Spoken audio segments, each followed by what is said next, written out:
Well, thank you for staying with us. Let's talk about the least of our concerns right now, temperatures. Now, they have been the most of our concerns all throughout the month of December, and now we have some other things to talk about as we head through January. So for tomorrow, we are going to be warm, unfortunately. It's all thanks to a warm front followed by a dry line, bringing those warmer temperatures to the forecast. For tomorrow, we're expecting a high of 80 degrees. That is 22 degrees above average, and then temperatures will stay in the mix of the upper 70s Tuesday through Wednesday, and then we start to bottom out in terms of those temperatures. 73 heading into Thursday as a front comes in, bringing temperatures down to 62 degrees for Friday.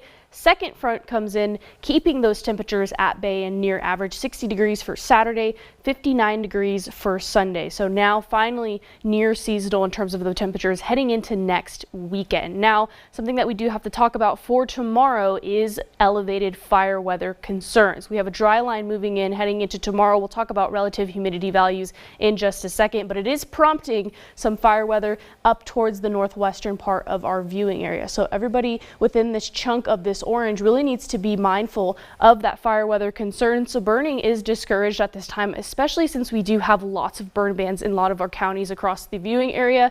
Make sure you do put out cigarettes. If you do throw them out the window, that is highly discouraged. Make sure you do avoid parking over any grassy areas and make sure that those chains do not drag. Now, something that we are going to be noticing tomorrow is we'll actually start pretty humid thanks to that warm front, but then as soon as that dry line comes in, we'll start to see those relative humidities bottom out. So we'll start humid, then heading towards the early morning hours, we'll start to get dry, and then by the afternoon, we'll have relative humidity values in the teens, 11% up in Jayton, 16% over in Snyder, 17% in Knox City, 15% here in town. So really keep this in mind as that fire weather does remain a concern. Now we have some rain chances in the forecast, something that we have been desperately needing, especially since that drought monitor actually has been worsening over the last 2 weeks or so. So right now, the chunk of our rain chances are going to be Wednesday night and Thursday at the beginning of the day. Let's take a look at what's going on. We do have an upper level low. This usually tends to give us a bit of problems in terms of forecasting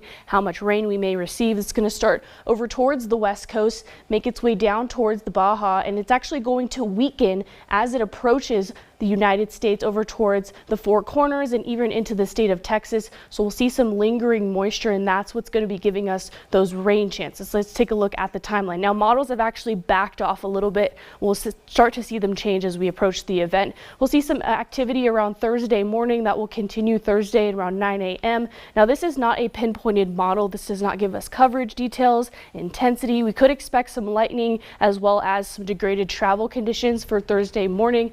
That will continue Thursday afternoon for our heartland counties, and then starting to move off as we head into the rest of our day, as well as the weekend. We're not expecting any rain chances then. Satellite and radar showing pretty calm conditions, a couple of cloud coverage over towards East Texas and Houston, as well as just south of the heartland. Zooming in on Max Live radar, calm and clear conditions across the area this evening. Now, temperatures pretty mild thanks to those partly cloudy skies. Temperatures in the mix of the 50s as well as the 60s. 61 here in Abilene, 62 in Aspermont, 58 over in Coleman, the mix of the 50s in Brownwood. We're not expecting temperatures to dip much lower than what we're at right now. As for those winds, bringing in that southerly flow from 5 to 10 miles per hour, a little bit quicker in some of our northern counties, and we'll see winds gust up to 20 miles per hour throughout the evening.